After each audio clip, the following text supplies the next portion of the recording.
Rolling and action.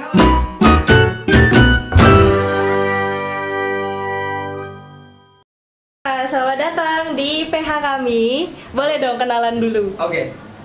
Kenalan mulai dari nama ya berarti ya. Umur ya nggak? Boleh, boleh. Aku masih muda nih. Jadi kenalin ya, nama aku Andre Diki Alvin Setiawan. Umur aku saat ini 19 tahun. Saya dari Blitar, gitu. Formal banget ya. Saya kuliah di Universitas Amikom Yogyakarta, kampus Unyu, kampus Berdasi. Oke. Mungkin cukup sekian. Gak ada yang menarik lagi gitu. Oke Kak, jadi kan kita bakalan bahas nih ekonomi kreatif. Nah, menurut Kak Andre sendiri apa itu ekonomi kreatif? Ekonomi kreatif ya. Jadi di sini aku udah ada literasi jadi aman harusnya.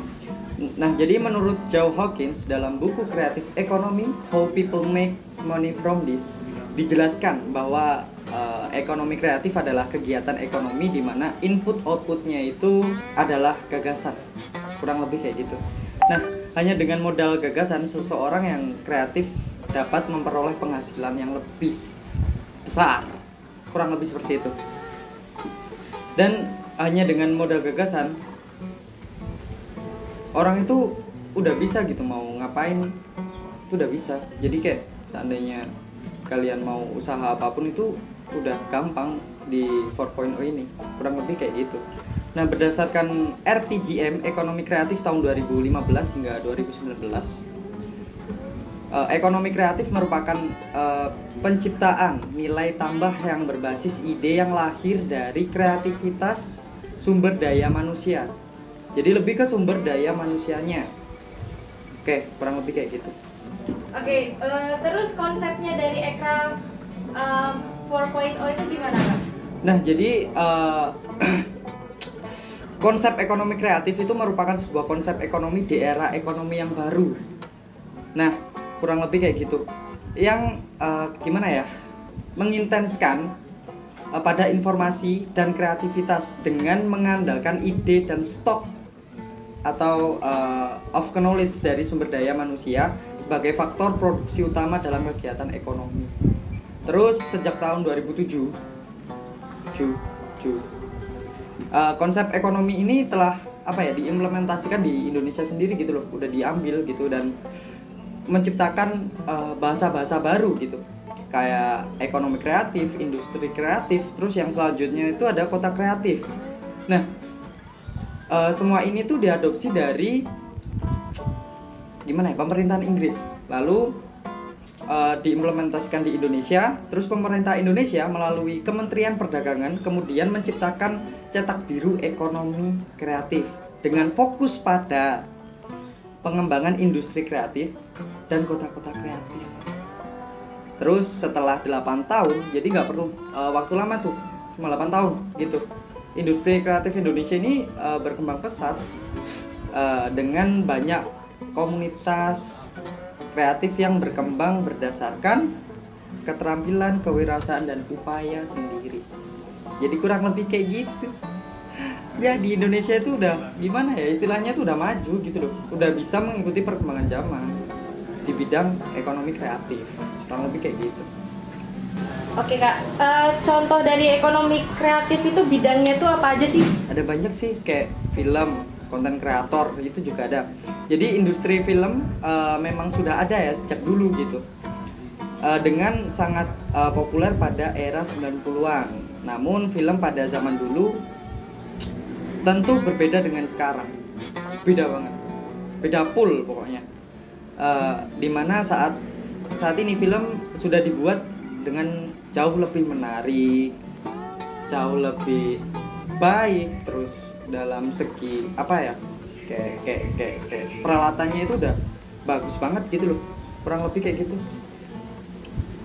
Terus ada juga di kuliner, usaha di bidang kuliner menjadi usaha yang paling banyak diminati oleh calon pengusaha.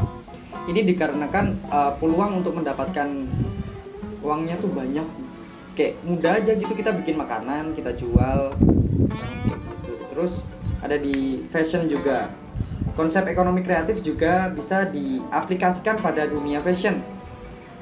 Tidak bisa dipungkiri bahwa pengusaha di bidang fashion membutuhkan orang-orang yang kreatif yang bisa memberikan ide dan gagasan busana kayak pakaian-pakaian gitu itu udah jauh lebih berkembang gitu daripada dulu.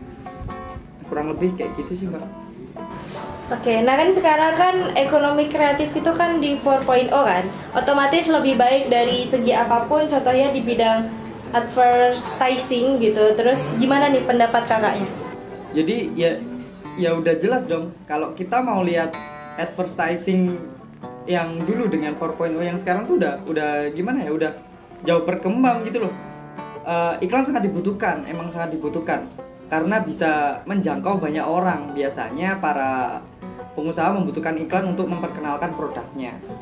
Nah, di 4.0 ini kita udah bisa menggunakan digital marketing gitu, kayak apa ya, website gitu udah bisa. Terus apalagi yang lagi trending ini tuh kayak kita gunain public figure atau artis-artis yang udah terkenal gitu lah buat mengiklankan produk kita. Jadi untuk 4.0 ini gila, udah sangat parah sih.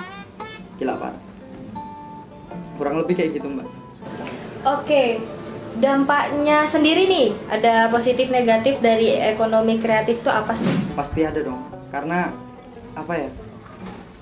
Perubahan itu pasti menimbulkan dampak negatif dan positif.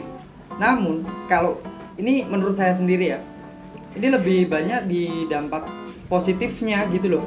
Kayak seandainya nih peluang usahanya jadi banyak, terus periklanannya jadi mudah. Ya udah kayak gitu. Terus dampak negatifnya apa ya? Ini tergusurnya budaya gitu. Nah, maka dengan demikian gitu loh, kayak kita generasi muda itu juga harus pintar-pintar dalam memilih dan memilah mana yang baik, mana yang benar, dan jangan sampai. Jadi ini tadi tuh ada kendala teknis gitu katanya si operator dan orang yang di belakang kamera. Emang good job Anda. Oke, jadi dapat Jadi negatif. kita lanjut ya, dampak negatif. Jadi kayak tergusurnya budaya dan SDA oleh nilai budaya asing dan tidak adanya penyaringan. Nah, dengan tidak adanya penyaringan ini diharapkan gitu loh, kayak generasi muda yang saat ini tuh mampu gitu buat menyaring dampak negatif 4.0 sendiri, kayak apa yang masuk di Indonesia gitu loh. Kalian tuh juga harus istilahnya tuh pintar gitu dalam memilih mana yang baik, mana yang benar, mana yang enggak, mana yang jelek banget gitu dibuang aja. Kurang lebih kayak gitu sih, Mbak. Oke, jadi yang terakhir nih, kesimpulan dari semua yang udah kakak jelasin tuh apa sih? Jadi kesimpulannya adalah di era 4.0 ini kita tuh banyak dibantu dengan adanya teknologi yang baru, gagasan yang baru.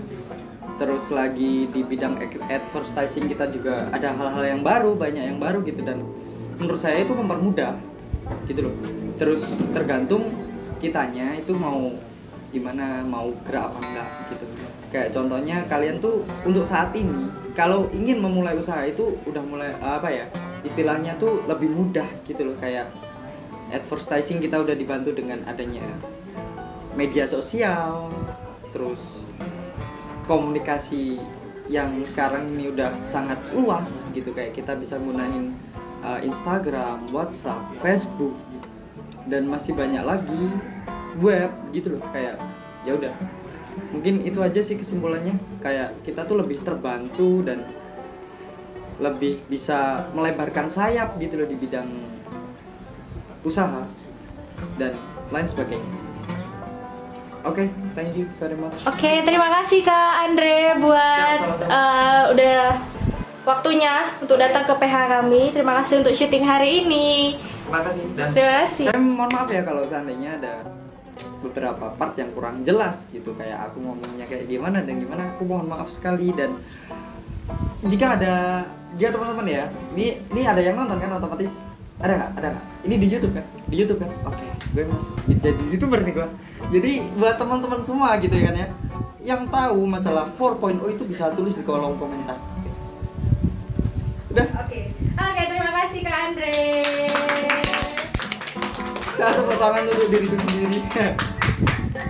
Mau bikin YouTube kan? Jadi cepat. Rolling and Kepemimpinan. action. Halo, sama di people. Enggak. Cut.